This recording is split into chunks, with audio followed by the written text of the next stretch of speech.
purpose. There's an intelligence that is a part of everything and everyone, and all of us are connected to it. And too many of us are afraid to listen to that music and march to it. You out there, I know you have a book you wanted to write. I know there's a composition you wanted to compose. I know there's a song you want to sing someplace. Maybe you want to raise horses out in Montana. Or maybe you want to open up an ice cream shop on Cape Cod. Who knows what it may be. Maybe you just want to travel and see the world. Maybe you want to go into a relationship with someone but you've been afraid to, but your heart says it's the right thing to do. All of us feel something.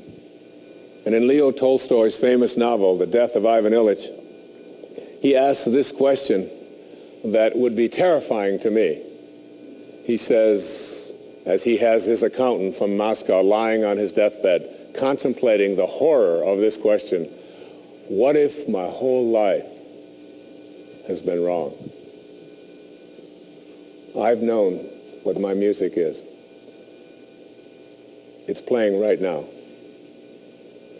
As I stand here in front of you with these cameras and in this place, and as I sit down and write my books and tell the world what I know are my truths, I feel always completely on purpose and fulfilled. And no time will I ever come to the end of my life and say, what if my whole life has been wrong? Whoever you are, whatever that music is, however distant it may sound, however strange, however weird others may interpret it to be, don't get to the end of your life and know that you're going to leave and not have it played yet. Don't die with your music still in you. It's the message of the greatest teachers who've ever walked among us. It's the message I give to you today as one of the principles for success and peace in your life. The next principle I call embracing silence. And embracing silence is not that I say this to you because it's so important to be quiet. What I have learned, I have a dear friend, many of you know, we've put out tapes together, we've appeared on stages all over the world together. He's like a brother to me. His name is Dr. Deepak Chopra, a medical doctor and a dear and close friend. And whenever anything is going on in my family, if I'm having a problem with one of my children or in my own life, and if I call him up and I'll say, Deepak, or his wife Rita, I'll say, Deepak, what do you think I should do? He always has the same answer, meditate. I'll say, yes, Deepak, I understand meditate, but I said, what do you think? He said, Wayne, go deep inside and meditate. Always meditate.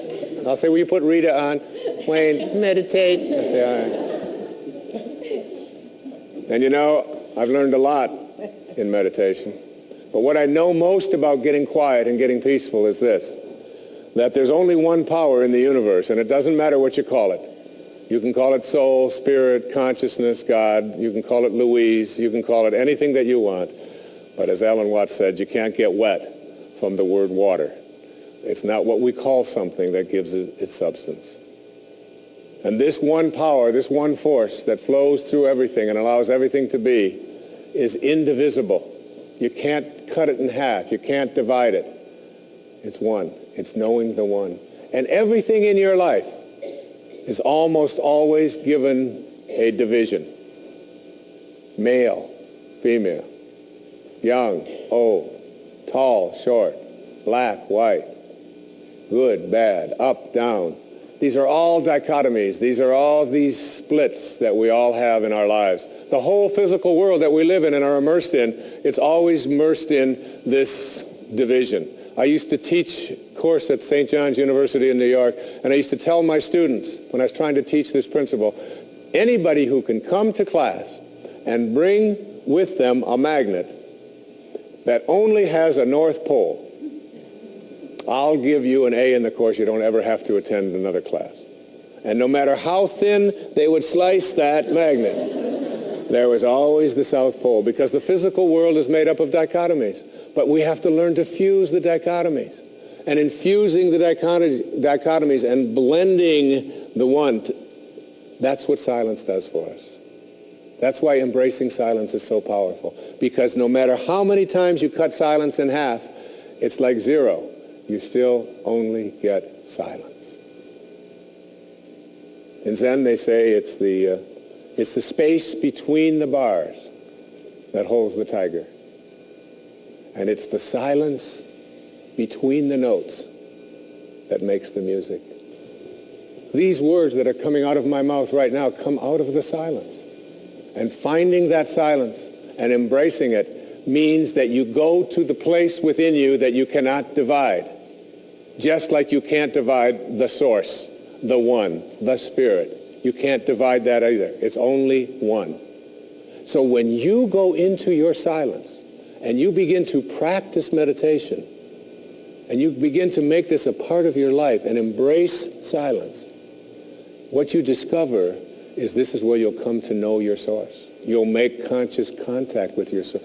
I can't tell you how many people that have come to me who have suffered from serious illnesses, who've been given diagnoses that it's terminal and that you can't do it, who have gone out to the wilderness and have decided that I am going to commune with nature.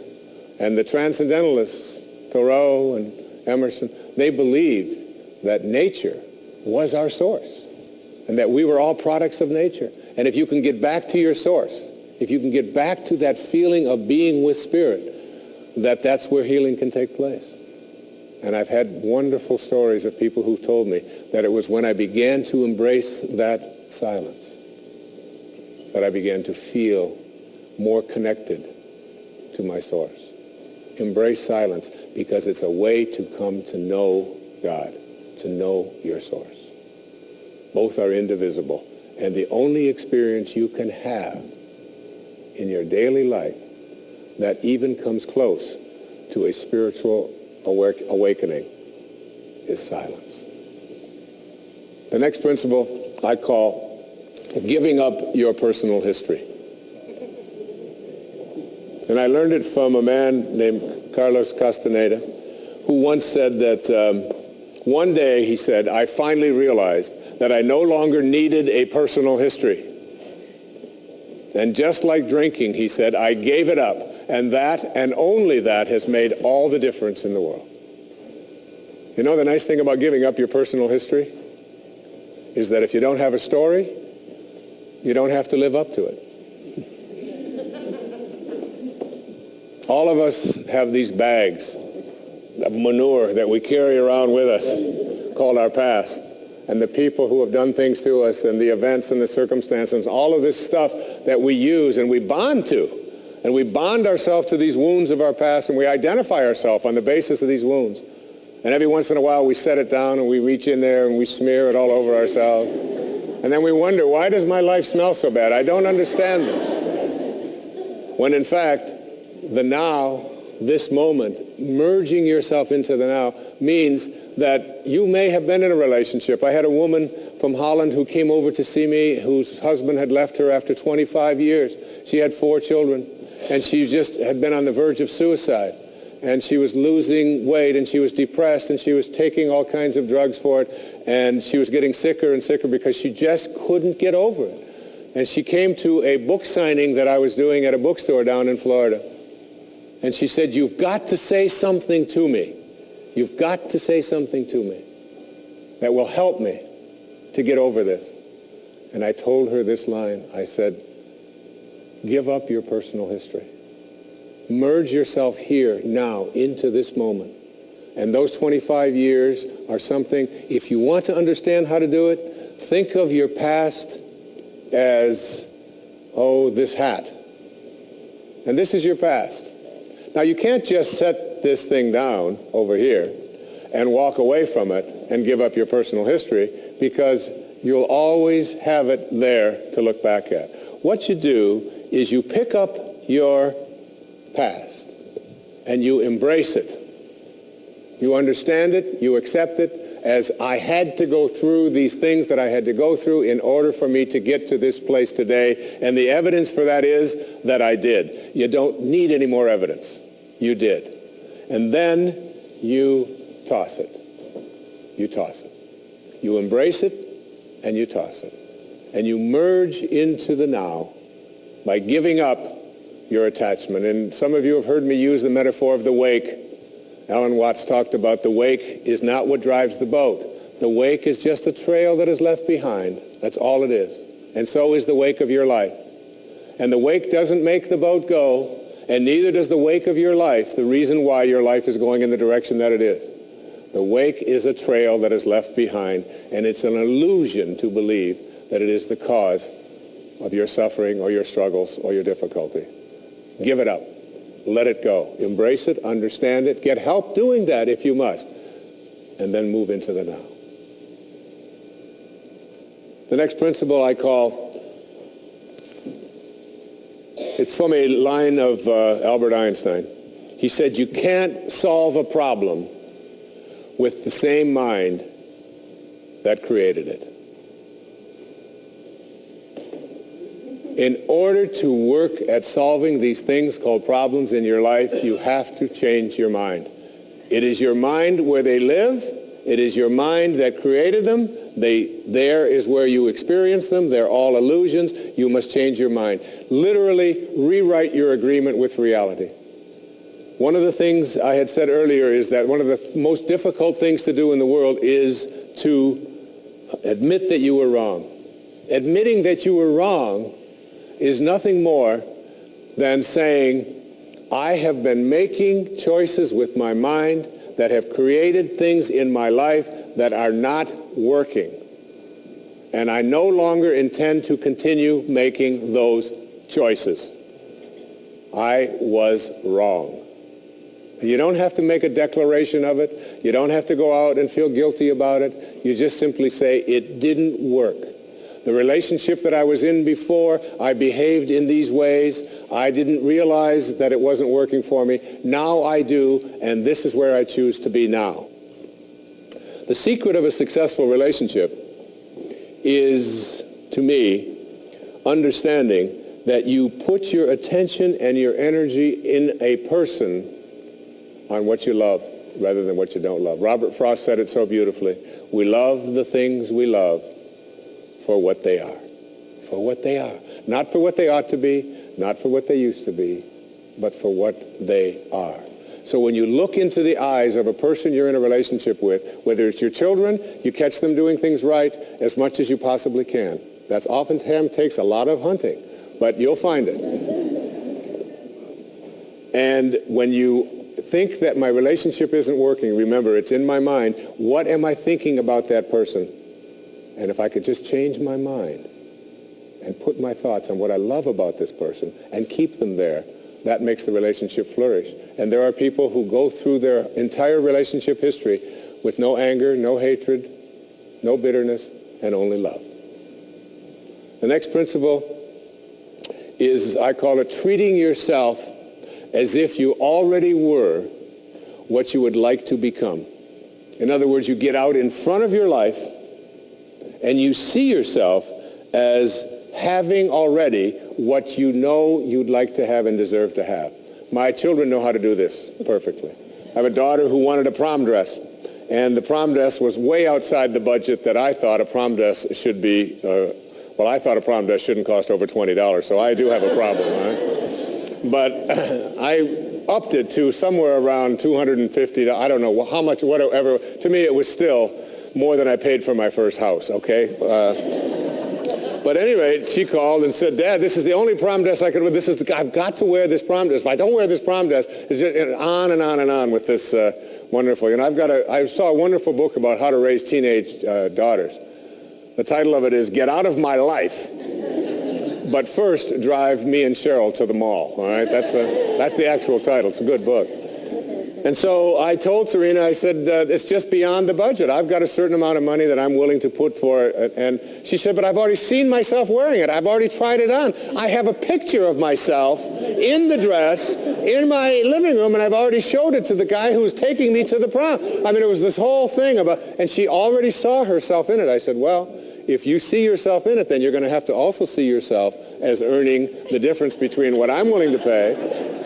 And she drew up a contract. She went onto the computer, and on the background of the computer, you know, where they have these little background things they put on, there was 500 pictures of the dress, all right?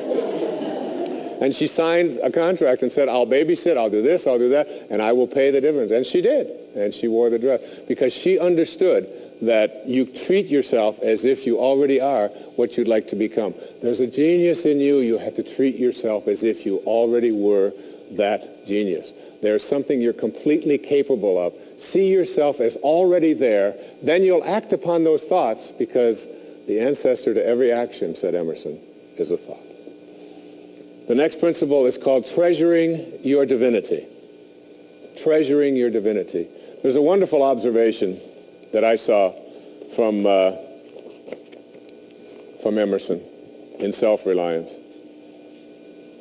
It's about trusting your divinity, knowing that you are connected to your source, knowing that you are a divine creation and that there are no accidents.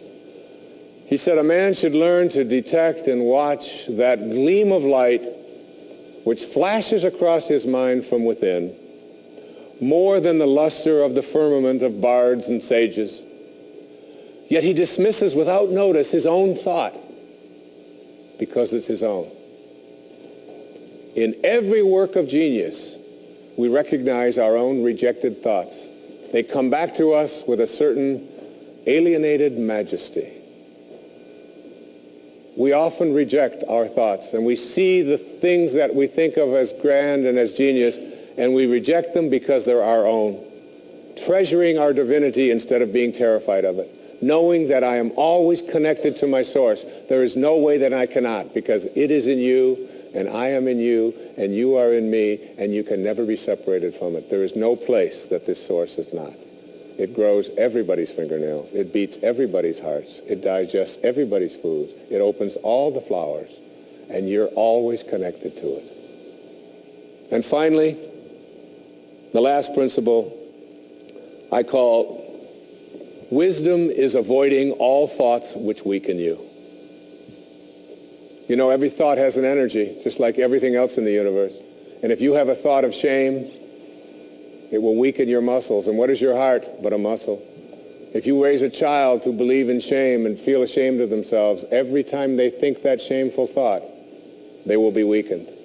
And if you have a thought of fear, and if you have a thought of stress, and you have a thought of anguish and anxiety, all of these thoughts and many more are the thoughts that will always weaken you. When you are having a thought that you know is disempowering you, shift it. Shift it to one that is empowering rather than disempowering. And the thoughts that empower are thoughts of neutrality and willingness and love, and ultimately thoughts of divinity.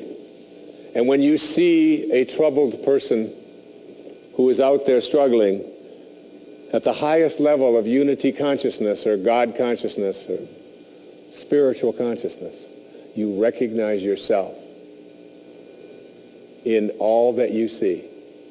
There, but for the grace of God, go I. And I am connected to that person. Changing your thoughts. I appeared on the Tonight Show many years ago, several times, quite a few times. And I remember coming home from the Tonight Show, and I was walking along the beach, and they had taped the show the night before, and I was out for a walk, and a woman who lived in the Northeast stopped me, and she said, "Didn't I see you last night on the, how could you be here?" I said, "Well, I flew the red eye, and I was walking along." And she said, "You know, we're moving down here." She said, "What are the people like here? What's it like?" And I said to her, I said, "Well, what are they like where you live?" She said, "Well," she said, I live in a very big city." And she said, "They're very pushy. And people are not very kind. And they don't have time for you." And she said, "It's really not very pleasant." She said, "That's one of the reasons I'm leaving there." I said, "Well, that's pretty much what you're going to find here." That's basically what the people are like here. On the way back on the same day, someone else who had seen me the night before on the Tonight Show, who had lived in the Midwest, stopped me and asked me almost the same question. She said, "You live here?" I said, "Yes." She said, "Well, my husband and I are moving here and we're looking for a school." She said, "What are the people like here? What's it like here?" I said, "What are they like in Chicago where you live?" She said, oh, she said, it's the Midwest. She said, people are very friendly, they're open, they open their homes to you, they're very loving, they're very kind. She said, it's a wonderful place. She said, I love that. I'm going to really miss that. I said, that's pretty much what you're going to find here. It's what you expect. It's what you think about that expands. It's what Emerson taught us. The ancestor to every action is a thought. Change your thoughts, and you change your world. Change your expectations, and you change around what you begin to manifest and see showing up in your life. Thank you very much, and God bless you.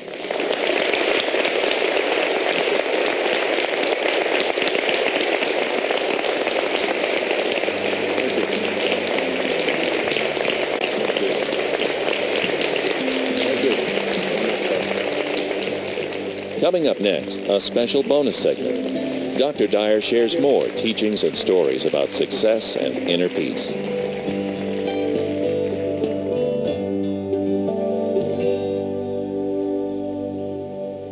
I'm walking on the very grounds that Ralph Waldo Emerson, Henry David Thoreau actually walked on in their lifetime.